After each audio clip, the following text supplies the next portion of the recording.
मेरी शादी की पहली रात थी। मैं रात भर इंतज़ार करती रही, मगर मेरा पति मुझसे मिलने मेरे कमरे में नहीं आया था। सुबह भी हो गई, मगर मैं अपने पति को सही से देख तक नहीं पाई थी। फेरों के वक्त भी मैं उनका चेहरा नहीं देखा, क्योंकि मैं दुल्हन बनी बैठी थी और अपनी नज़र नीचे रखी हुई थी। मुझे देखने के लिए भी मेरे गांव में इनकी माँ आई थी, यानी कि मेरी सासू माँ। देखने के पसंद करके शादी तय कर दिया था। मेरे पति ने मुझसे शादी से पहले भी नहीं देखा था। जब मैं सुबह उठी तो मैंने देखा मेरे पति नितिन बाथरूम में फ्रेश होने के लिए गए। उन्होंने मुझे नज़र उठाकर भी नहीं देखा। मैं बहुत ज़्यादा हैरान थी कि आखिर उन्हें हुआ क्या है, ऐसे क्यों कर रहे हैं। मन में बहुत से सवाल उठ रहे थे, मगर यह सवाल मैं किससे पूछती, क्योंकि यह घर मेरे लिए नया था। बाथरूम में नहाने के लिए गए तो मैं फट से बेड पर से उठकर खड़ी हो गई और मैं उनका टॉवल ढूंढने लगी। साइड में ही टॉवल रखा हुआ था। नितिन नहा कर निकले तो मैं उन्हें जैसे ही टॉवल देने जाती हूँ तो देखती हूँ वह पहले से ही टॉवल लिए हुए थे। उन्होंने मुझे नज़र उठाकर भी नहीं देखा और तैयार होने लगे। मैं नितिन को बहुत गौर से देखा। वह देखने में बहुत ज़्यादा हैंडसम और खूबसूरत लग रहे थे। उनकी खूबसूरती देखकर मैं दीवानी हो गई थी। मैं बस उन्हें देखे जा रही थी, लेकिन उनकी नज़र मुझ पर नहीं थी। वह मेरे साथ ऐसे बिहेव कर रहे थे जैसे मैं उनके पास हूँ ही नहीं। उन्होंने कुछ भी नहीं कहा। उनके जाने के बाद मेरी सास मेरे कमरे में आई और बोली, बहू तुम तैयार हो गई तो चलो नाश्ता तैयार है। मैंने अपनी सासू माँ से कहा, नहीं मैं तैयार नहीं हूँ। मेरे मन किया कि एक बार मेरी सासू माँ से पूछूं कि आखिर नितिन मेरे साथ ऐसा बर्ताव क्यों कर रहे हैं, लेकिन मैं नहीं पूछ पाई। मैं तैयार होकर बाहर हॉल में आ गई थी। नितिन नाश्ता करके चले गए थे। मेरी सास ने कहा वह जल्दी किसी से बोलता मिलता नहीं है। मैं बहुत जिद किया तो वह शादी करने के लिए तैयार हुआ। उसे अभी शादी नहीं करना था, उसे अपने करियर पर ध्यान देना था। नितिन को गांव की लड़की बिल्कुल पसंद नहीं थी, मगर मैं जानती हूँ गांव की लड़की बहुत समझदार होती है। तुम कभी भी मेरा विश्वास नहीं तोड़ना। मैं अपनी सासू माँ से कहा कि आप फिक्र ना करें, मैं अपने पति का ख्याल बहुत अच्छे से रखूँगी। अब समझ में आया कि नितिन क्यों मुझे से उखड़े उखड़े रहते थे, क्योंकि मुझे इग्नोर कर रहे हैं, क्योंकि मैं उन्हें पसंद नहीं हूँ। वह शहर के रहने वाले रईस इंसान थे और मैं गांव की गंवार, तो कैसे मुझे वह पसंद करेंगे। मुझे शादीशुदा ज़िंदगी बहुत मुश्किल हो रही थी कि मैं किस तरह अपनी ज़िंदगी गुजारूंगी। मैंने अपनी सासू माँ से कह तो दिया है, मगर यह कैसे पॉसिबल होगा, क्योंकि वह मुझसे बात तक नहीं करते। शाम होते ही मैं नितिन का इंतज़ार कर रही थी। मैंने माँ जी से पूछकर नितिन के पसंद का खाना बनाया और सबको डाइनिंग टेबल पर रख दिया। नितिन ऑफिस से आकर सीधा बाथरूम में चले गए। मैं उनके इंतज़ार में टॉवल लेकर खड़ी थी, लेकिन ताकि इसी बहाने वह मुझे देखे, मैंने उन्हें टॉवल बढ़ाया। नीचे नज़र से ही मेरे हाथ से टॉवल ले लिए और मुझे नज़र उठाकर नहीं देखा। नितिन खाने के लिए चले गए। मैं समझ गई उन्हें शादी से प्रॉब्लम है। उन्हें तो वो मुझे प्रॉब्लम है। मैं उन्हें बिल्कुल भी पसंद नहीं हूँ। उनको मेरा चेहरा बिल्कुल पसंद नहीं है। आखिर नितिन की माँ ने उनसे शादी मेरी क्यों करवाई। अगर उन्हें कोई और लड़की पसंद थी तो उससे ही शादी करवाना चाहिए। मेरी ज़िंदगी ऐसे ही ख़राब कर दी। मैं अपना पत्नी धर्म अच्छे से निभाती थी। उनका टाइम टाइम पर खाना बनाना, सामान कपड़ा जूते रखना, बस। मगर रात में जैसे ही आते थे, खाना खाकर सीधा अपने दोस्तों के यहाँ चले जाते थे और सुबह में ही घर पर आते थे।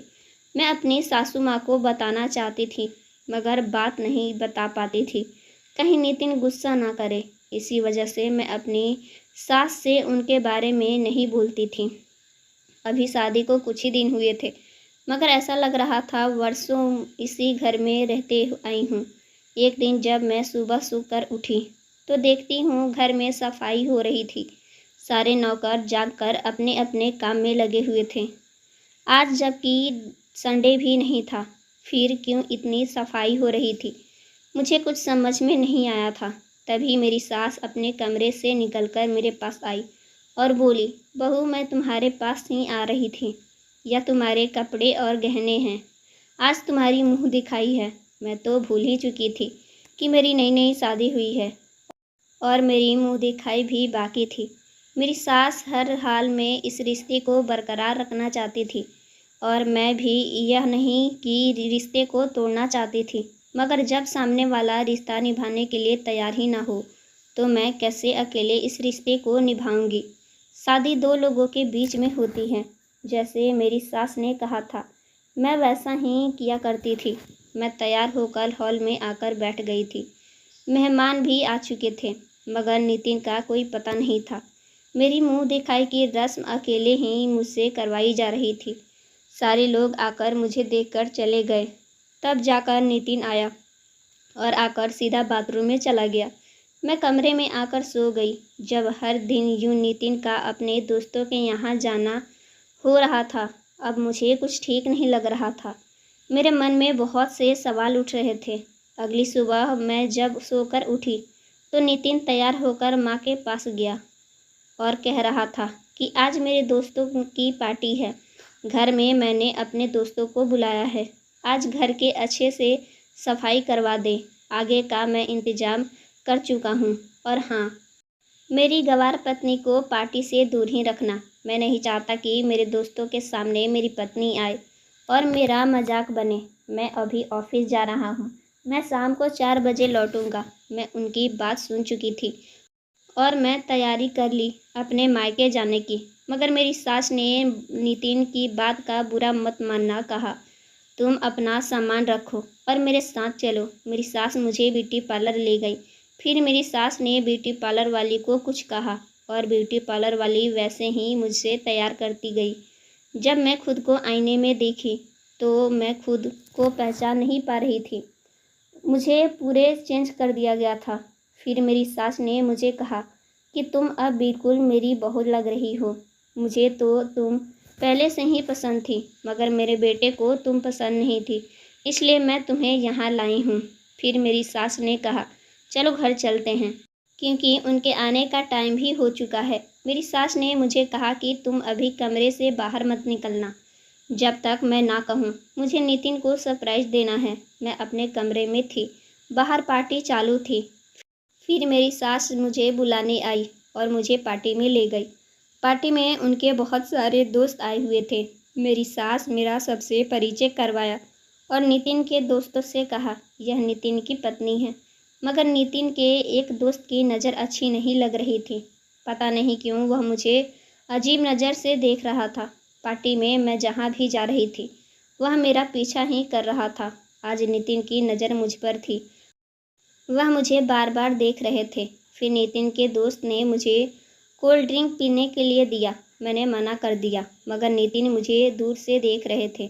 मुझे लगा उन्हें बुरा लगा होगा, इसलिए मैंने वह कोल्ड ड्रिंक का गिलास लेकर पी लिया। कोल्ड ड्रिंक पीते ही थोड़ी देर बाद मेरी तबीयत खराब होने लगी थी। मुझे चक्कर आने लगा। मैं अपने कमरे में आकर आराम करने के लिए लेट गई। मैं अपने होश में नहीं थी। अचानक से मुझे क्या हो गया था, मुझे समझ नहीं आ रहा था। मैं अपने कमरे में गई। जैसे ही अपना कमरा बंद करने लगी थी तो देखती हूँ नितिन के दोस्त ज़बरदस्ती मेरे कमरे में घुस रहे थे। मैंने बहुत कोशिश की उसे अपने कमरे से निकालने की, मगर वह जाने का नाम ही नहीं लिए। मैंने जैसे तैसे करके खुद को संभाला और उनके दोस्त को थप्पड़ भी मार दिया। फिर मैं ज़ोर से चिल्लाना शुरू कर दी। किसी ने भी मेरी आवाज़ नहीं सुनी। मैंने फिर दूसरी बार कोशिश की और ज़ोर से चिल्लाई। तीसरी बार जैसे ही चिल्लाने वाली थी तभी उनके दोस्त मेरे मुंह पे हाथ रख दिए। मैं छटपटाने लगी। तभी शायद नितिन के कान में मेरी आवाज़ जा चुकी थी। नितिन दौड़ता मेरे कमरे की तरफ आया। उसके दोस्त ने फट से मुझ पर इल्ज़ाम लगा दिया और कहा कि तेरी पत्नी मुझसे ज़बरदस्ती कमरे में खींचकर लाई है। तेरी पत्नी बिल्कुल भी ठीक नहीं है। तेरी पत्नी एक नंबर की चालूबाज औरत है। नितिन ने सामने से मुझे हटाया और अपने दोस्त को एक थप्पड़ लगाया और कहा कि तुम इसी वक्त मेरे घर से निकल जाओ, नहीं तो तुम सोच भी नहीं सकते मैं तुम्हारा क्या हश्र करूँगा। यह लड़की गांव की गंवार जरूर है, मगर यह बदचलन नहीं है। मैं तुम्हें पहले ही से ही जानता हूँ, तुम किस तरह के मर्द हो। अगर तुम नहीं जाओगे तो मैं पुलिस को बुला लूँगा। फिर उनका दोस्त वहाँ से चला गया। नितिन ने मुझसे कहा कि तुम्हें क्या ज़रूरत थी खुद को इस तरह बनाने की, तुम जैसी हो वैसी रहो। यह कहकर नितिन वहाँ से चला गया। मेरी सास ने जो मुझसे कहा था शायद वह सही था। नितिन दिल का बुरा नहीं था। रात में पार्टी खत्म हो गई थी, सब अपने अपने घर जा चुके थे। सब कुछ सन्नाटा पड़ा था। नितिन भी अपने दोस्तों के यहाँ जाने के लिए तैयार हो गया। आज मैंने सोचा क्यों ना मैं नितिन के दोस्त के घर जाकर देखती हूँ, आखिर वहाँ क्या होता है।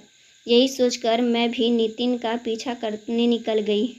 नितिन एक घर में घुस गए थे। उनके थोड़ी देर बाद खिड़की से आवाज़ आ रही थी। वह कह रहा था कि मैं तुम्हारे बिना नहीं रह सकता हूँ। नितिन किसी लड़की के बारे में बात कर रहा था और वह लड़की वहीं पर मौजूद है। मुझसे बर्दाश्त नहीं हुआ और मैं घर के अंदर चली गई। नितिन अपने हाथ में बड़ी सी तस्वीर लिए हुए था। किसी लड़की की तस्वीर थी। इस तस्वीर को देखकर वह बात कर रहा था। जिनके दोस्त ने मुझे देखा तो वह कहा, भाभी आप यहाँ। मैंने कहा, यह सब क्या है। उनके दोस्त ने कहा, भाभी मैं सब कुछ बताता हूँ। यह नितिन की गर्लफ्रेंड है। नितिन कॉलेज टाइम से ही एक लड़की को पसंद करता था। उस लड़की का नाम सुनीता था। सुनीता अक्सर मेरे घर आकर ही नितिन से मिला करती थी। दोनों घर से भागकर शादी करने वाले थे, लेकिन उनके पिताजी ने उसे ज़बरदस्ती विदेश ले जाकर किसी और से शादी करवा दी। मैं सब कुछ समझ गई थी। मैं नितिन को सुनीता की यादों से निकालने की पूरी कोशिश की और कामयाब भी हो गई। आज मैं और नितिन एक साथ बहुत ही खुश हैं। हमारा एक प्यारा बेटा भी है।